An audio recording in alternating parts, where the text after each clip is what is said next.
So for those of you who don't know me, my name is Don Saucer. I'm the Faculty Associate Director of the Teaching and Learning Center. And we have a professional development series every Wednesday at noon.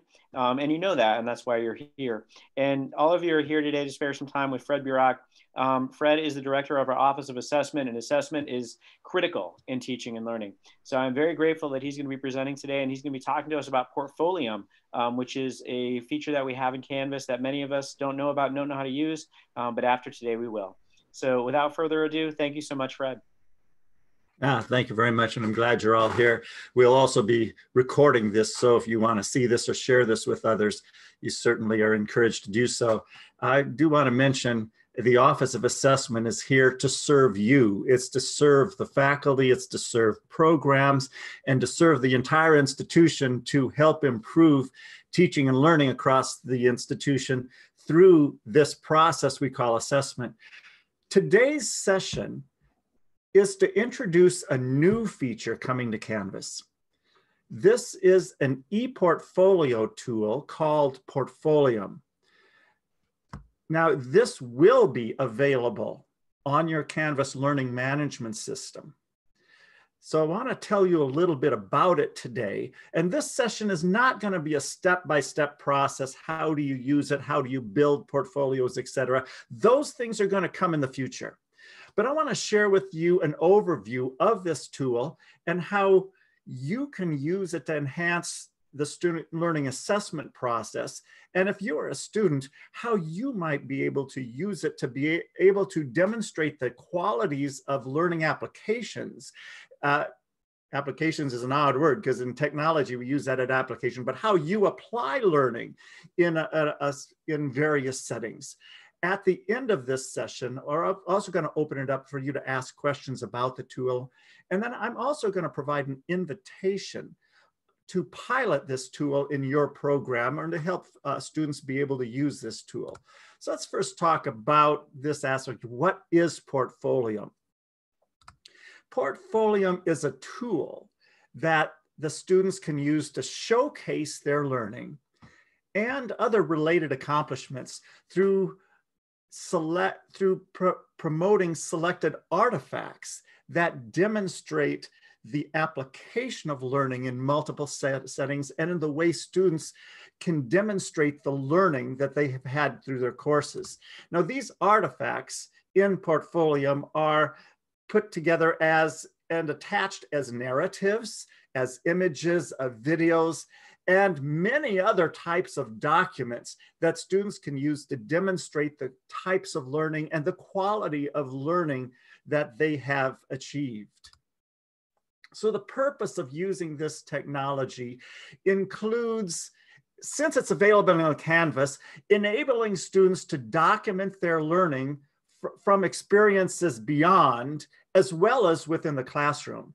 It can provide opportunities also for you to assess student learning in multiple applied settings.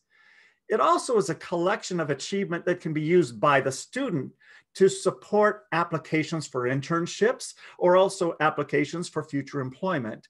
And since this technology originates outside of Canvas online framework, but it's accessible inside of Canvas, it can help the students learn how to build an online presence that showcases their achievement and demonstrates proficiencies of expected learnings.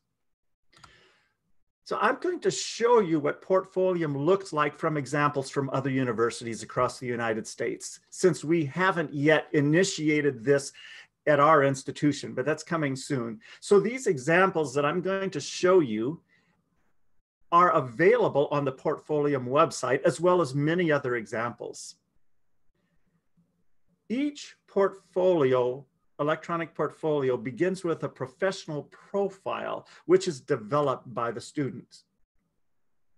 So it allows students to craft an introduction of themselves, to be able to tell a bit about themselves that they want either the teacher or whoever this portfolio is designed to tell a little bit about themselves as a student or as a professional or within their particular discipline. The portfolio also can share important information that is usually found within a resume. So you see a few examples here, and this can be built upon and expanded upon all the different categories of content you want people to be able to see. And there's also a feature where you can immediately add documents or demonstrations that generally provide an overview of you as an educated student, you as an upcoming professional, etc. Something that demonstrates what you want people to see. And also below that, you see all the skills demonstrated. It will list all the different outcomes or skills that are featured somewhere in the portfolio as sort of like a table of contents saying in this portfolio, you're going to find examples of these things. Now, beyond this is an area which lists all the skills or outcomes which are linked to pages. And on those pages are artifacts that demonstrate the proficiencies that are provided for each of these categories. So you'll see here at the left a list of skills, and this particular portfolio lists all the way up to 71 different skills that this student has artifacts that demonstrate competencies. In this particular area, if you're, say, a program director, you might be thinking in your program, what are the specific outcomes and specific proficiencies that you want students to be able to demonstrate? And then you can define for the students, these are the outcomes that need to be listed there at that side, which these may actually be licensure standards. If your students are receiving a licensure and they need to demonstrate proficiencies in those standards. So maybe that's what's going to be made up in this list there at the left side.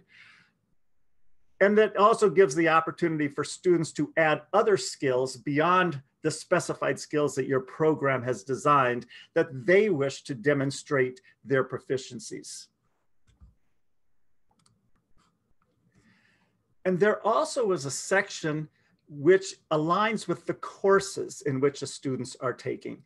And this is a place in this portfolio where students can submit assignments to be used for scoring. They can also submit extra materials that will support the assignments there may be, or possibly an opportunity for students to be able to feature some of the work that they have done in courses as a showcase for the things that they have accomplished. These attachments then could be, that they are assigned to courses, could be used then or adapted to represent learning for other places within the electronic portfolio. Now, each outcome that's at the left side, and you see here on this screen that I have selected writing as the thing. When you click on each one of these skills or outcomes, then a page will come up that has links to all of the artifacts that are selected by the students, or possibly the artifacts that are required by the program to demonstrate the learning achievement. Now, for example, if we would click on one of these artifacts, and this one is titled Building Community.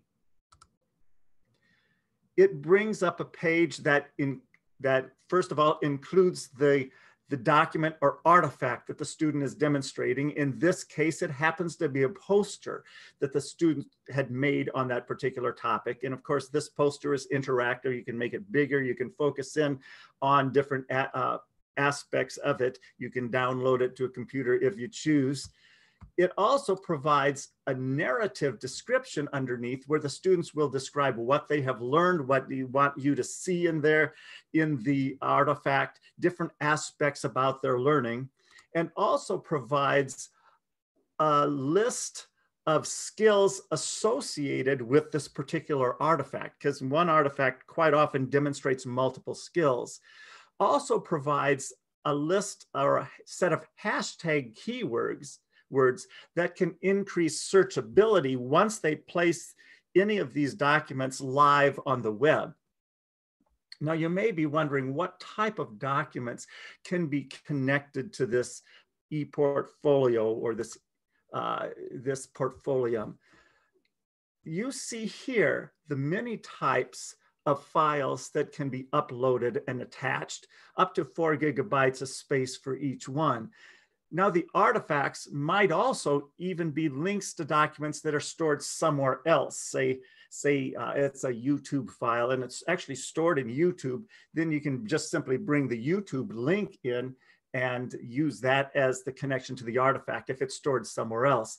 So for the most part, nearly everything a student might use to demonstrate achievement could be connected to demonstrate their proficiencies for each one of the outcomes or the particular skills.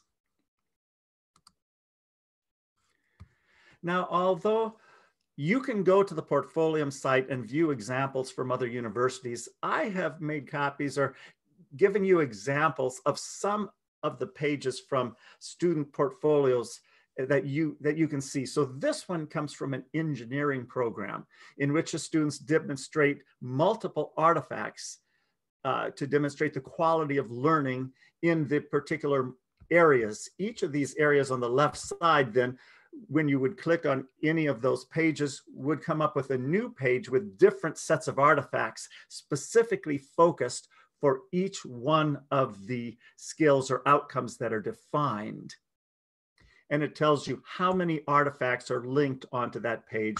And again, each of these squares with these examples, you would click on that and it would open up the artifact itself, plus the narrative and whatever is added by the students to fully demonstrate their competencies and an explanation of how they understand their competencies. This is an example from a visual arts portfolio where the students are demonstrating the work from multiple mediums. This particular page, you see I had selected there is the acrylic paintings that they want the student wants to be able to share. And then a narrative description of that. But of course, there are multiple outcomes and each one of those pages would have a different set of documents that demonstrate their proficiencies. I want to share with you another portfolio that comes from the performing arts. This happens to be a student who's studying in New York, studying theater and in motion pictures. The artifacts that this student uses are, well, multiple things, but a lot of video clips from performances, audio clips from musical performances, advertising or promotions demonstrations that she has used to be able to promote herself, or else some aspects to demonstrate her skills in promotion or advertising.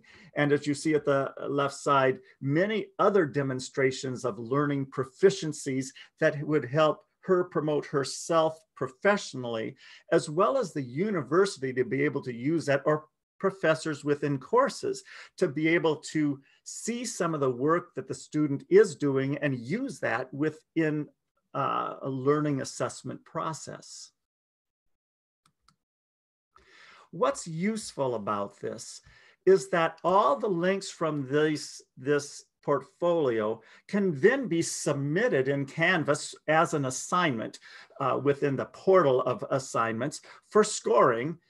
And when you've used it, you can bring up the rubric you want to score, so you can score things from the electronic portfolio when the students submit it into the scoring mechanism. This way you can use those multiple means of representation of learning within assignment scoring for a class. You can also use those connected to the program outcomes and be able to collect information and scores of students' achievement from many things, even beyond the assignments in class.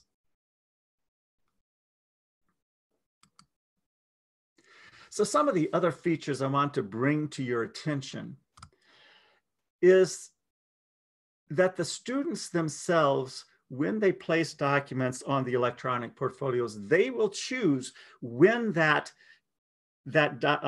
document is to be privately accessible. In other words, they can give you a link to it so you can see it and score it in your class, but they don't want anyone else beyond the selected people to see it, or they can choose when that whatever artifact they're adding becomes public, so that there's a lot of opportunity for students to develop and to use the portfolio in multiple ways. These portfolios are alignable with specific course expectation. As I mentioned before, the outcomes that are listed in students are defined artifacts can be defined by your program or by your class, as well as used for themselves, so the students can define for themselves what they want to promote as far as their competencies. The portions of the portfolio, either individually or the entire portfolio, can be exported as a PDF to be able to have an electronic paper-based type document of the entire portfolio, so it could be viewed outside of the web. The specific parts can then be organized into a promotional portfolio in which they can use for future employers to promote themselves and specifically what things that they want to, for different internships.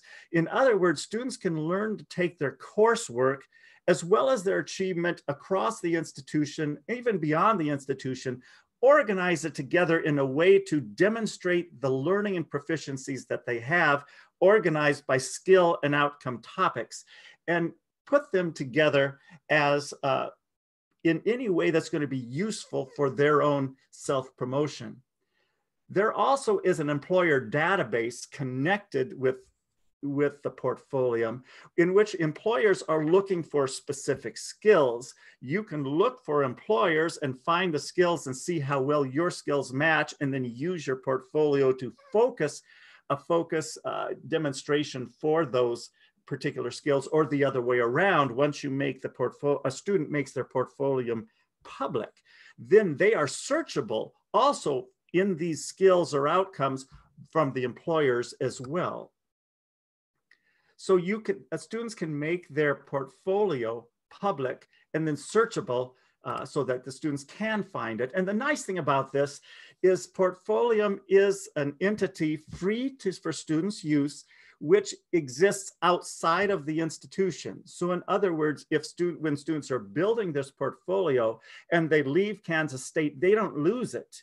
It exists in the cloud space outside of the institution, although it is available inside of Canvas for use. So in other words, then students can maintain this portfolio throughout their entire career. There are many guides to how to build the Portfolium ePortfolio tutorials, but we are going to be, through the Office of Assessment, are going to begin making focused instructional materials for faculty and for students to help them to use this ePortfolio technology. So there are many opportunities that Portfolium technology can provide your program as far as student assessment. It is very soon going to be available to you through the Canvas Learning Management System.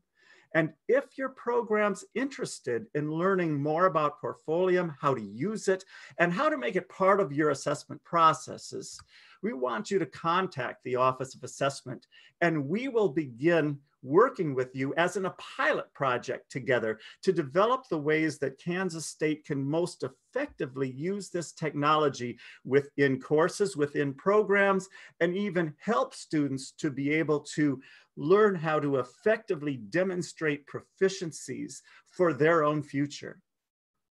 So that gives you the overview I wanted to share with you. At this point, I'd like to open this up to any type of questions or discussions about the opportunities that this technology might have for your program, for student learning, and for student assessment.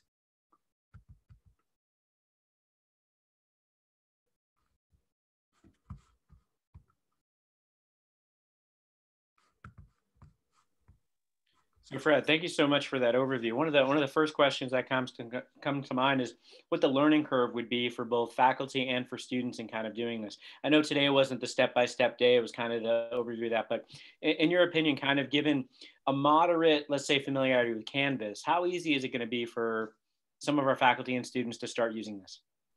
Well, it's designed to be intuitive for students. So in general, most students, simply go there, download the program, and start doing it. Everything is a click based, all the instructions, everything happens in the background. All the technical things happen automatically. The only thing a faculty would really have to make decisions upon is if they want the students to specify what outcomes need to be demonstrated. For example, in many of the licensure programs, it's expected the students are going to provide at least 2 or 3 artifacts that demonstrate their competency in each of the particular standard areas. So what the faculty would simply need to do is to create an assignment saying, here's the things we expect you to have in your portfolio. Now, what would be most useful is for the faculty to have the experience on how to tell the students, now, how do I do that? To be able to show them. And this is the thing that I'm talking about with programs. If you want to have your students build something like this, then you come to the Office of Assessment and we will work with you to help build the materials, say even video tutorials or documents that can help your students to be able to build a portfolio in the way that you want it built. Because each program may have a few different expectations. And that's the beauty of it, is no one has to look exactly alike. And we have a couple questions in the chat too. One of our respondents said, I'd like to know more about how PORTFOLIUM could be used across multiple semesters and what challenges and advantages there are that are involved with that. Okay, I'm glad you mentioned it this way, because PORTFOLIUM is not a semester-based material or a class-based material. It exists outside of, it exists outside of the institution. The connection to the technology happens inside of Canvas, but the PORTFOLIUM is an entity of itself. So it's connected directly to a course, or it's connected to whoever builds it, to you as a personal owner of that portfolio space. Then as far as if there's an assigned course, you can create that or attach a paper or attach a video or whatever it might be. And then whatever you've created is what you would give back to the professor for sharing. Excellent. So we have a couple other questions. Another question is, how does this PORTFOLIUM compare to the e-portfolio tool in infrastructure? Does this replace the one in Canvas? You're talking about for Instructure, for the Canvas type thing. This is replacing the former portfolio technology, which was in Canvas or was in Instructure. Instructure now has taken PORTFOLIUM as their portfolio system. If I think I'm answering the question the way it was asked. And I'll ask if that didn't answer it, if the individual asked the question wanted to drop something in the chat as a follow-up, that would be great. Another person in the chat said, you noted that a student could use and the person was happy with your answer. So good job, Fred. Someone else said, you noted that a student could use the product beyond their time at K-State. How would they access the service after they've left K-State? Example, do they need to create a login at PORTFOLIUM? The answer is, when they create their portfolio process initially, they are creating their connection to their portfolio, which is not K-State's connection to the K-State system. So the portfolio they're creating exists even when you're at K-State. It exists outside of K-State. It's just the connection to it occurs inside of Canvas. So then you don't have to go outside of Canvas to go get it and bring it back in. Or faculty don't have to tell you to go to this website outside of Canvas. It can be clicked right inside of any course. But what you are building is not inside of Canvas. It's not inside of K-State. You build your own login and password to the PORTFOLIUM entity, which is a cloud-based entity.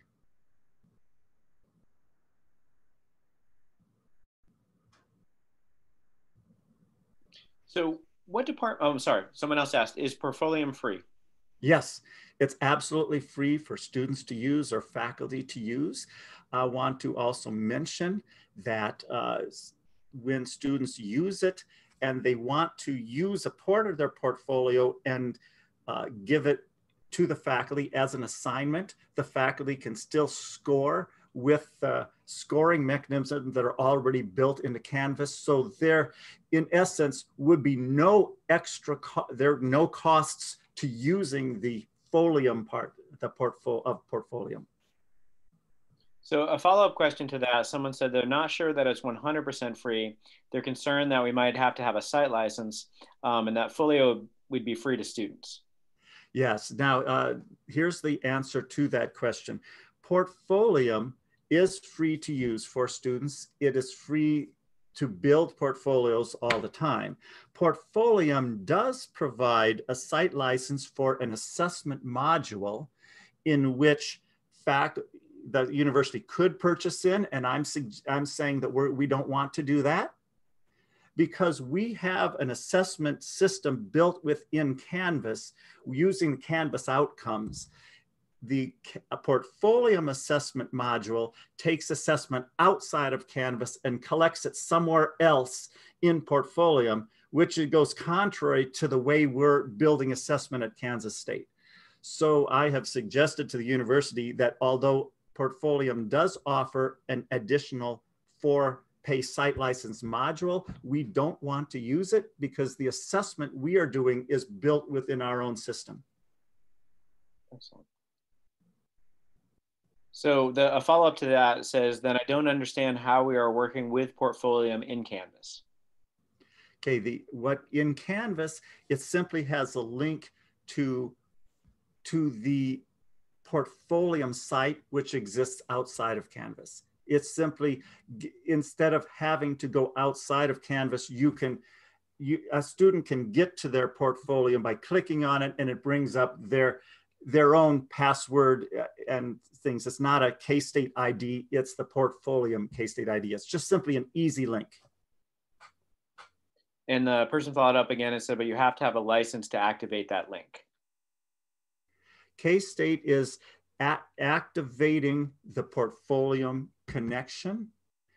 It's not there yet. They are doing it right now. We're working at that. So when it goes to there, we will have access to the folium, the portfolio process, just not the extra things that come along with it, which is their assessment module, which we don't want to use anyway. Okay. Questions in a different vein. Someone asked, will students be encouraged to go to the Media Center to develop their videos and multimedia objects, and then noted that this would be in Hale Library sometime later? Yeah, how students create the artifacts that come into this are totally up to how the student develops materials, whether they have the technology within their own areas, or they go to another site or like IT or something to help them to create this. All of those opportunities are available for help from the institution. The next person asks, outside of help using the product, what would K-State's responsibility be in terms of tech support since this is an outside product? The use of Portfolio, we definitely would help faculty and help students to know the process of utilizing it. If there comes to be a technical problem, we would have to do the same thing that you would have to do, is go to the help desk so not the K-State help desk, but I'm saying the Portfolium. If there's a problem in the technology, we'd have to go to Portfolium and say, here's this problem.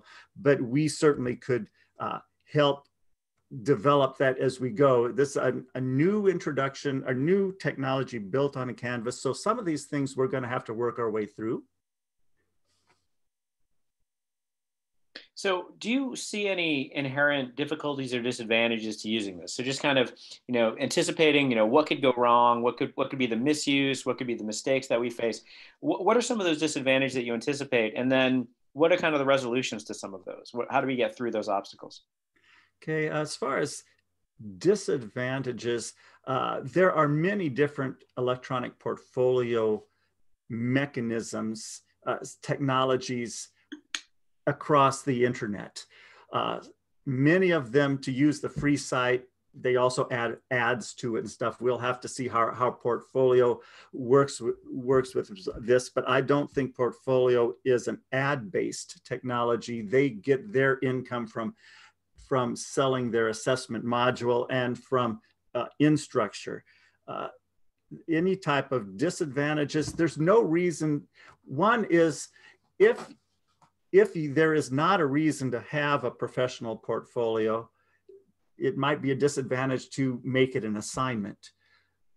But if you have a student who their professional self would require an efficient way a technology way to be able to promote themselves, this would be a very good reason to build an electronic portfolio. I know in teacher education, in the area that I'm in, which is in music, we help students build their electronic portfolio starting from freshman year. And we have gradually included nearly every assignment we do in every class to be put into their electronic portfolio. So that's how the assessments are scored, is from that. In that means then students have a collection of everything that they've done throughout their institutional experience, and then they can pick and choose which of these best demonstrate their skills that they later on can use to promote themselves in trying to get a teaching job. So it all depends on the usefulness. I could see it very useful in people in the performing arts. I could see it in the visual arts, where there is the means of putting your competencies out publicly is that would be an extremely useful tool for it. If it's just to collect assignments and score it for classes, you can do that just as easily without a portfolio. Excellent. Another question that someone had is, do the rubrics export out to the students' portfolio so they can see the encouraging and insightful comments from their faculty? The rubrics themselves are inside of Canvas. So just like all assignments in Canvas, they are viewed, and the scores and comments are viewed inside of Canvas.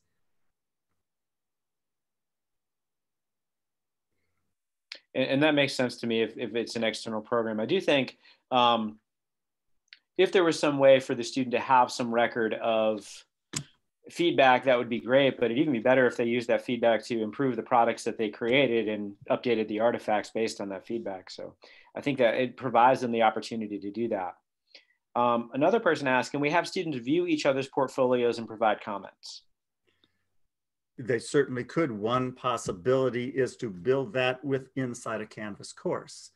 Another possibility is for a program to have a centralized web page that would have the links to the students' portfolios that give permission to share their electronic portfolios among each other.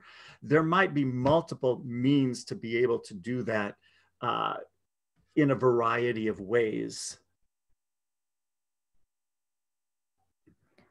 So I have a couple of questions. The first one is, so in the portfolio, are there like recording the HRIS things like, the trainings and stuff? And the other one is this mandatory or is this just like a choice? Oh yeah, the other one is, so the skill sets, are they like automatically included in the courses? So they're like popping up, or a student can add or remove or something like that? I would appreciate your answers. Okay. Thanks. The second question, is this a mandatory thing? Absolutely not. It's a tool that can be used, and it might not be used at all. Just like Canvas learning management system is a tool that no one is required to use it, but it's a tool that can be useful. The skills are entirely defined by whoever creates their portfolio. So when the portfolio shell comes up, there are no skills there that you as a program director will tell all of your students, these 5 skills I want everyone to put into your portfolio. So you as a program director could choose that, or a student will choose their own skills that they want to demonstrate. Now, as far as I forgot what the first statement was. What was the first question you asked? It was the HRIS records, like the training, you know, and some certificates and stuff. Well, there are multiple links on the web right now and in Portfolium where you could go search for how to build an electronic portfolio in Portfolium, et cetera. There's a lot of instructional materials. We will be creating our own instructional materials dependent on what our faculty needs as we start building pilot projects with faculty. And so we eventually will create step-by-step instructions on how to do this. Currently, we have not built any of those yet here at K-State. Okay, thank you.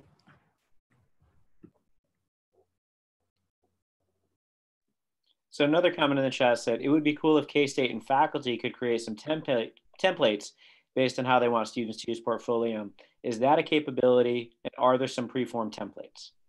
The answer is yes. Do we have those templates right now at K-State? No, but that's another part of the development that we want to do. I don't think it would be the best way for K-State as a whole to create a template that everyone uses, because every program has different expectations. But we would help the programs to develop a template that then the students that they serve or within a particular discipline can have a structure with a set of instructions that fits the expectations of that particular program. So yes, that hopefully that's going to be coming gradually. And someone else has just asked, when did you say the tool would be available? It is, I'm hoping it's going to be available in another month, within this month. Some of the permissions are going through as we speak, and there was a meeting this morning. So it has only recently been connected as a free tool connected to Canvas within this last year. Portfolium itself has been available as a side product for 3 or 4 years or so, maybe more than that. But it has only joined forces with Canvas within this year. So Fred, and you may have just kind of intimated the answer you might be given to this question is this the tool that's going to stick? You kind of mentioned yourself, there's lots of ways that people can kind of create electronic portfolios. This one is being attached to Canvas, which is probably going to give it some pretty good longevity. But do you think this tool is going to stick, and how do you think this tool is going to grow? I am quite certain Canvas, along with Portfolium, will be developing their tool because of the Instructure is the overall company that owns Canvas and now owns Portfolio. I am certain they're going to be building things upon that. What I am probably going to say that even though Portfolium is in Canvas, there's going to be some programs that choose not to use Portfolium. They want to use some other program because it works better for them. And there are other programs that are going to choose that they don't want to use an electronic portfolio at all. And all those answers are correct.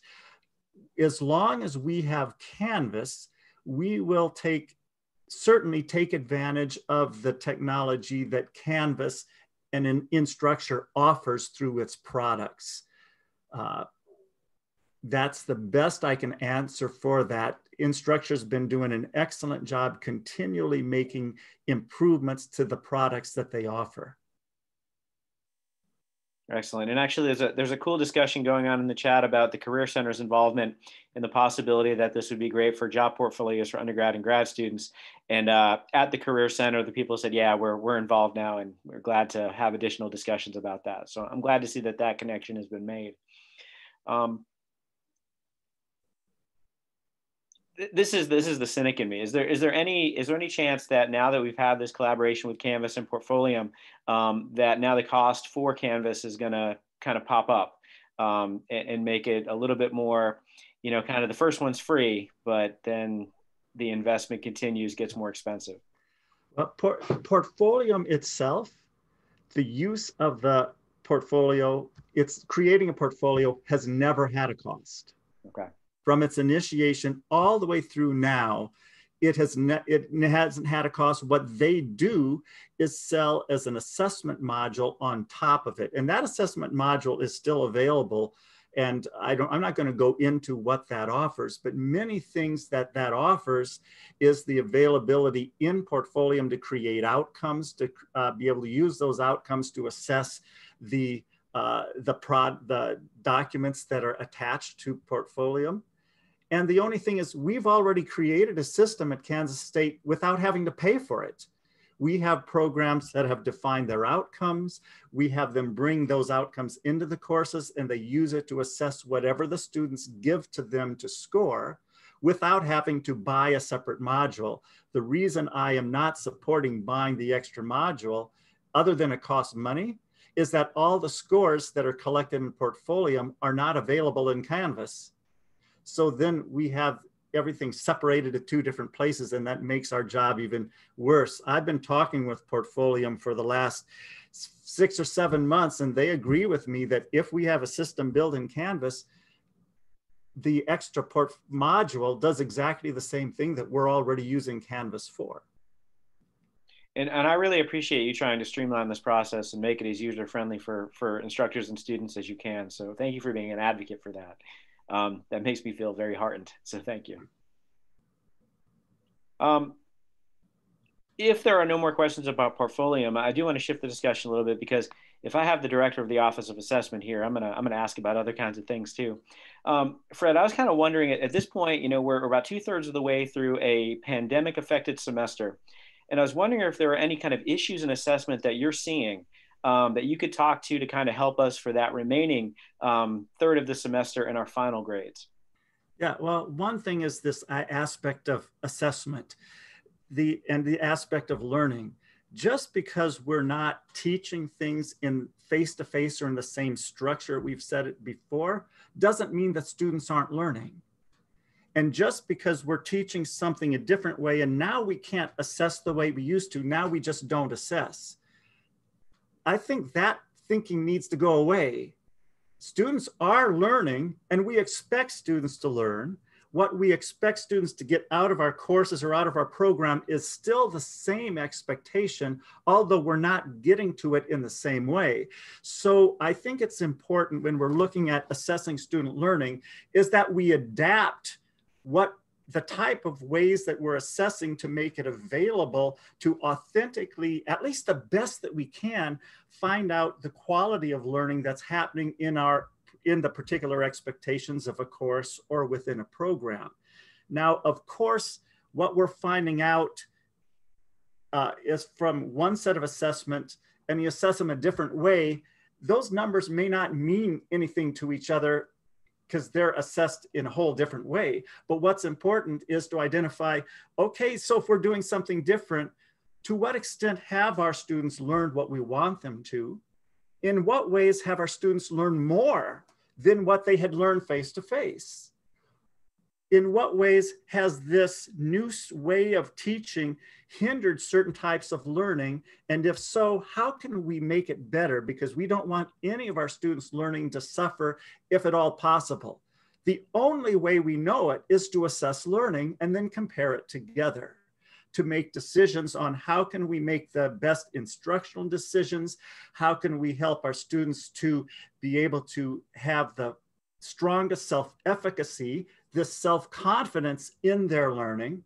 And then I guess the other point too is how can we determine that our students are recognizing that the learning is happening, because it's happening in a different way. And sometimes our students are learning an awful lot. It's just the frustrations of the current times are making it difficult to see the learning that is happening. So assessment becomes a mechanism to help our students, as well as help our faculty and programs recognize this is the learning that's happening right now, and what decisions can we make in the future to make sure all of our students learn to the highest level possible. Fred, I love to hear you talk about assessment, because for you, assessment is not just grading. It's a communication we actually have with our students about their personal and professional development, and I love that. And it's kind of things that I need to hear right now, because it's really easy to look at it as grading. And it's really easy to kind of just say that you get those numbers in the spreadsheet and not worry about those insightful comments that someone mentioned in the chat that are actually probably more meaningful to the students. So I love to hear you talk about that. In the chat, someone had asked, how many programs are using the Canvas outcome tools we built?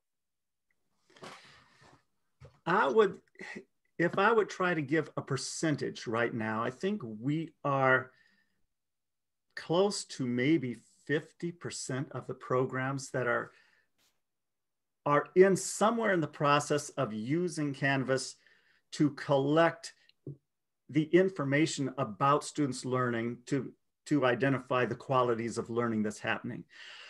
Every program has outcomes built into Canvas, just not every program has yet started using it in Canvas. Plus, some programs have a means of assessing students which is equally or even more effective than using it through Canvas. So what's most important to us isn't that that everyone assesses the same way, but they assess in the ways that provides them the most useful information to be able to improve teaching, improve curriculum, improve student learning. So I'd say maybe about 50% of the programs are using them, but that doesn't mean only 50% are gaining valuable data.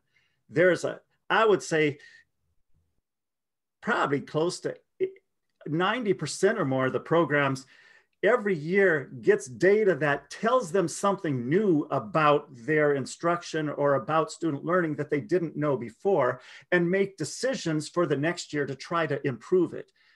That I think that's the key. It isn't, does everyone do it the same way, but how effective is the process that they are using?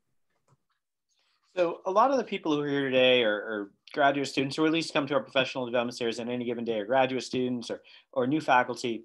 What are the kind of takeaways and kind of easy suggestions you would offer them to make this whole assessment process practically more successful? So the things they can use in their classes tomorrow or next week to make this whole endeavor more successful. I'm going to list two or three of them. One is that a recognition that when students are asked to demonstrate their learning all the same way, using all the same assessment, we are going to misrepresent student learning, because some students can demonstrate learning in one way better than in another way. So this aspect to make assessment more authentic and more valuable is to recognize students need the opportunity to demonstrate learning in the way that it makes sense to them, not in the way it makes sense to us. When we're creating a test, we're creating one way by our own expectations, by how learning should be demonstrated. And to a student, that may not be the most effective way that they can demonstrate learning.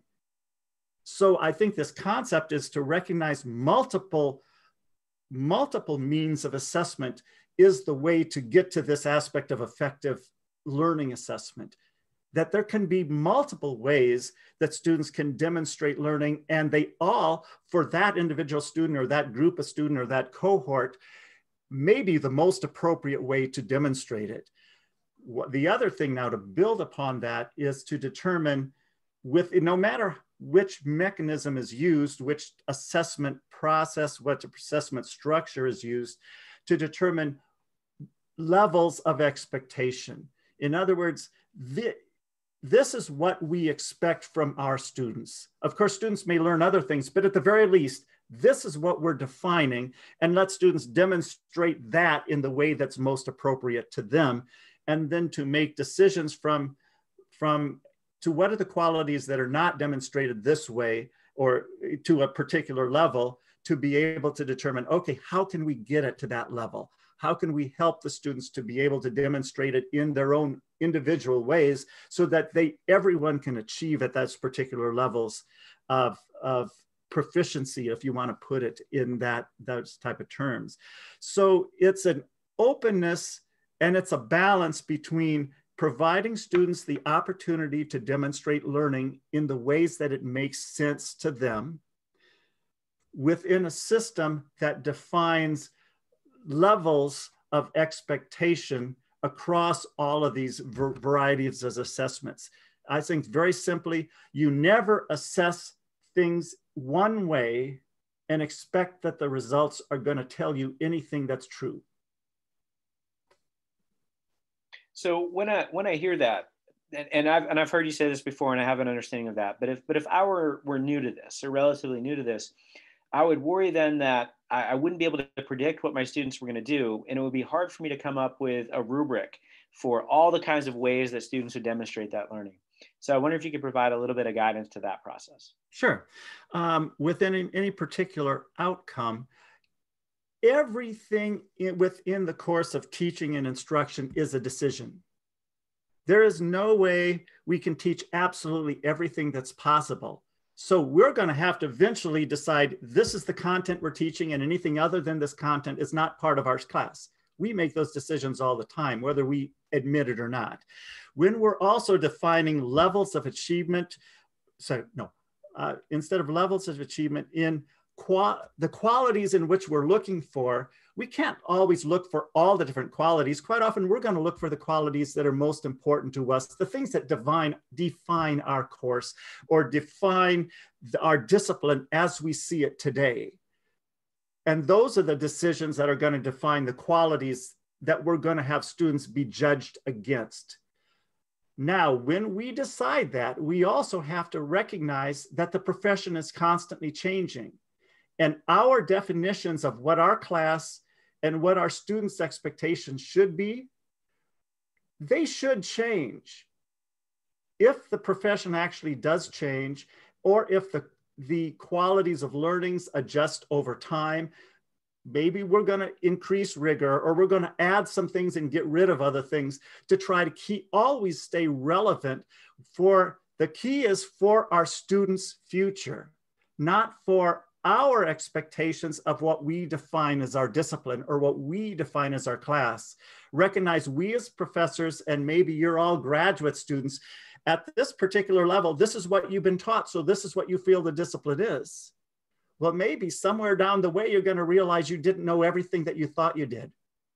So your expectations should change, which changes the assessment and it changes the structure. We always look for the best for our students' future, not to replicate our past. So you and I haven't had the opportunity to talk about this particular concept, but one of the things that we're dealing with, we have an educational pivot going on, right? I mean, we have a lot of people teaching in hybrid, high flex, blended, remote modalities that weren't before. I might have a student in my Gen Psych class in Omaha, for instance, that's taken my class. What do you think is going to stick in our educational stuff moving forward?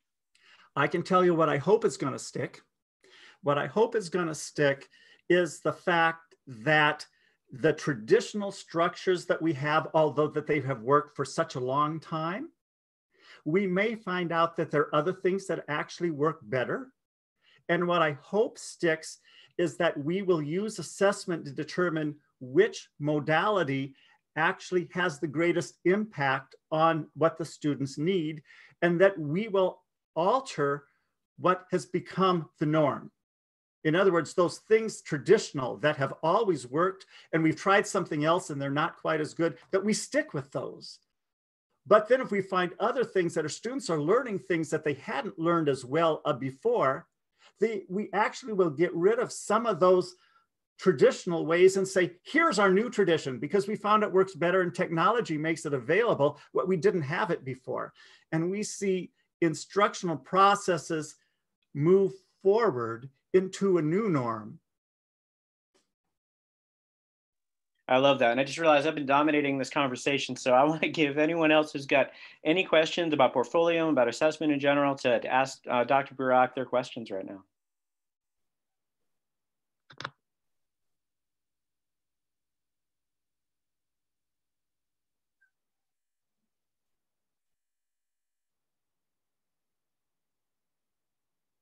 Well, while you're thinking of questions, I will take the opportunity to make our announcement for our event next week. Our next week's event is entitled Maintaining Academic Integrity in All Classroom Environments.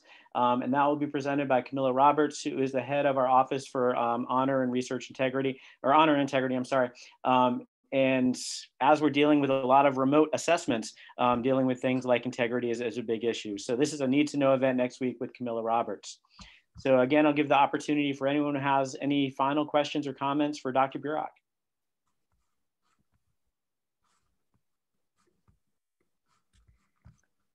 Well, I'm not seeing additional questions, but I will remind you that that Dr. Burrack said his office is here to serve us and to make our jobs easier in assessment. And I thank him so much for sharing his thoughts about Portfolium and about assessment in general today. Thank you so much for being part of this, Fred. Sure, thanks for inviting me.